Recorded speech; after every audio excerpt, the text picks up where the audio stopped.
ফুটপাথের এক কোণে বসে আছে এক বৃদ্ধ মানুষ। হাতে ধরা থালাটা ভিক্ষার নয়, ওটা তার সততার পরিচয়।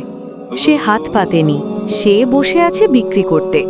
হয়তো খুব সস্তা কিছু, হয়তো আমাদের চোখে তুচ্ছ, কিন্তু তার কাছে ওটাই আজকের রাতের খাবার।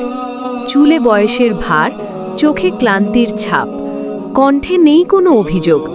নীরবে বসে থাকে, কেউ কিনলে হাসে, কেউ না কিনলে চুপচাপ অপেক্ষা করে।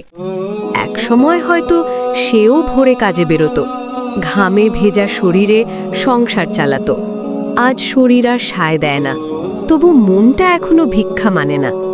এই শহরে অনেক মানুষ হাত পাতে, কিন্তু এই মানুষটা আজও সম্মানটা ধরে রেখেছে, বিক্রি করে খেতে চায়। আমরা যদি পারি একটু থামি, একটু কিনি, প্রয়োজন থাকুক বা না থাকুক, কারণ কিছু কেনাকাটা পণ্যের জন্য নয়, মানুষটার আত্মসম্মান বাঁচানোর জন্য।